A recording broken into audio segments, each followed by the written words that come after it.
ایام وطن بیشتر شبها ترانه سازم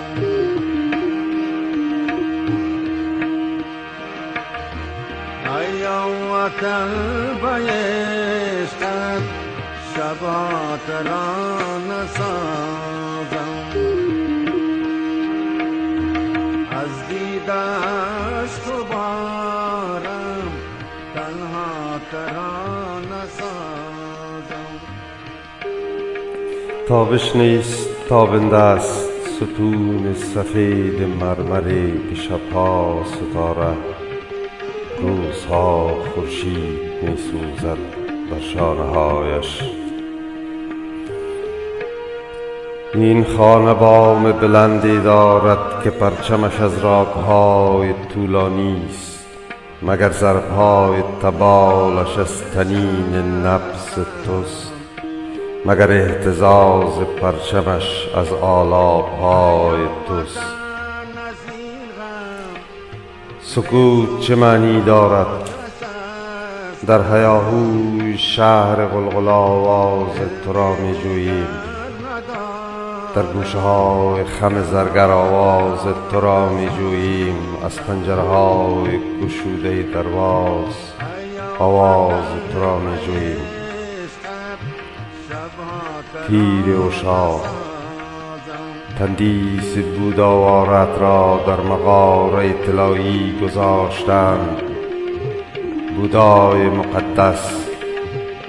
بودای مقدس موزیک تولدت مبارک باد، هر روز تولدت مبارک باد.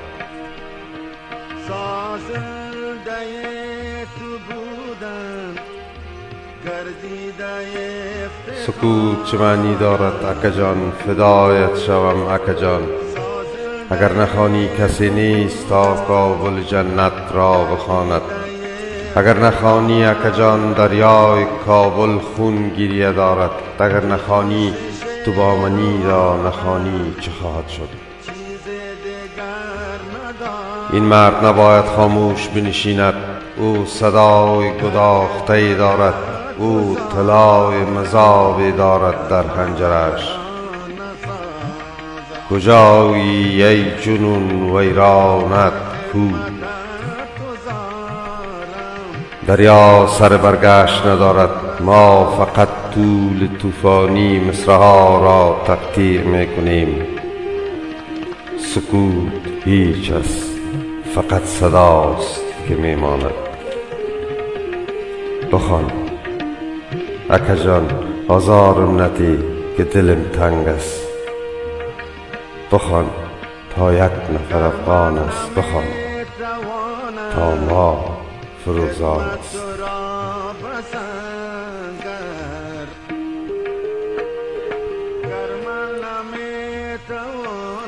بلبل آواره افغانستان، ترانه هایت تپانچه بود و تلاوت بود. اینک بر سکوی از آج نشسته با شال سفید از ابر، از ابریشم بر شانه هایت زریکار و آبی نقش. سایت ترانه است از تصنیف های داغ با بازوبند از قوس قزح که بر آن نوشتند ترانه ساز تو هم من ترانه می سازم. سوگن به تو، سوگن به تو ای دورترین نزدیکم، سوگن به تو. روحم با روحت خویشاوند است. پیری سرنوشت مرا هم رقم زده است، پیری استخوان‌های مرا هم می بوید. پیری تقدیر همگان است، اما تو را نمی زند. سکوتت را مجاب نمی کنیم شه دروازی، سکوتت را مجاب نمی کنیم.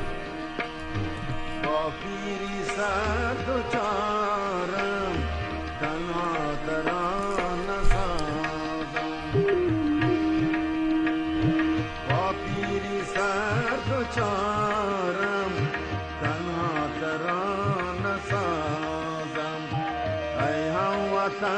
بایستد شبها ترانه سازم از دیدش تو بارم تنها ترانه